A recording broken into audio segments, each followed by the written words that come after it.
Hello parent, আশা করি আপনারা সবাই ভীষণ ভালো প্যারেন্টিং করছেন।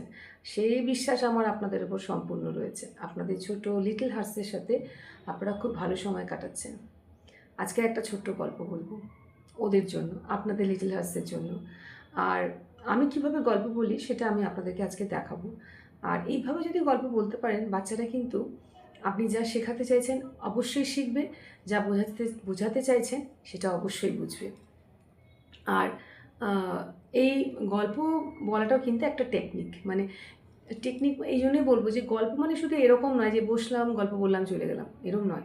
গল্প মানে ফেশিয়াল এক্সপ্রেশন হবে, ভয়েস মডুলেশন হবে, বডি মুভমেন্ট হবে, সমস্ত কিছু হবে। তবেই তো আপনার বাচ্চা অ্যাট্রাক্ট হবে আপনার গল্প শোনার জন্য, তবেই তো সে উৎসাহ দেখাবে যে একটা ভালো গল্প মা বলবে এবারে। দেখুন, কোয়ালিটি টাইম আপনাকে দিতে হবে আপনার বাচ্চাকে। আপনি যদি কোয়ালিটি টাইম না দেন আর আপনি এক্সপেক্ট করবেন যে আপনি সব কিছুই ভালো পাবেন, এটা সম্ভব না। বাস্তবে তো এটা হয় না কখনো। আপনি যদি ভালো ইনভেস্ট করেন তবে কিন্তু ভালো রিটার্ন পাবেন। আর আপনি যদি খারাপ জায়গায় ইনভেস্ট করেন আর খারাপভাবে ইনভেস্ট করেন তো সেটা তো আপনার লস হবেই, তাই না? সে আমি জানি আপনারা সবাই ওয়েল এডুকেটেড এবং সবাই আজকাল নিউক্লিয়ার ফ্যামিলি, সবাই ছোটো ছোটো মানে ছোটো ফ্যামিলি, একটা কি দুটো বাচ্চা, তো এই ব্যাপারে আপনারা অবশ্যই খুবই সচেতন। বলার কিছুই নেই, শেখানোর আপনাদেরকে কিছুই নেই, আপনারা যথেষ্ট ম্যাচিওর্ড। আমি গল্পটা শুরু করি। মানে আমি কিভাবে গল্প বলছি, আমি ভাবছি যে আমার সামনে ছোটো ছোটো বাচ্চারাই রয়েছে, আমি তাদেরকে গল্পটা বলছি। আমি জেনারেলি কিন্তু গল্পগুলো ইংলিশেই বলি, as I am the teacher of an renown English medium school. But আমি কিন্তু এখানে বাংলাতেই গল্পটা বলবো, আর আপনারা কিন্তু ট্রান্সলেট করে নেবেন ইংলিশে, ঠিক আছে? কারণ এটা সবার জন্য। গল্পটা হলো রোহনের। রোহন একটা ছোট্ট বাচ্চা ছেলে।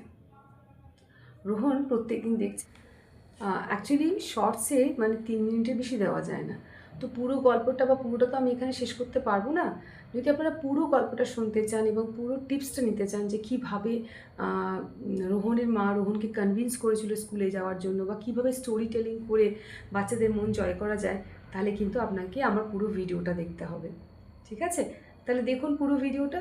আর যদি ভালো লাগে অবশ্যই একটা থামস আপ দিতে ভুলবেন না কিন্তু, কারণ এই আপনারা একটা থামস আপ আমাকে অনেকভাবে মোটিভেট করবে। তাহলে আমি আরও অনেক গুড প্যারেন্টিং বা ফাউন্ডেশন কী করে তৈরি করা যায় একটা বাচ্চার স্ট্রং ফাউন্ডেশন, আমি এরকম অনেক সিক্রেট টিপস আপনাদের সাথে আমি শেয়ার করতে পারবো। হ্যাপি লার্নিং, আর দেখুন আমার ভিডিওটা।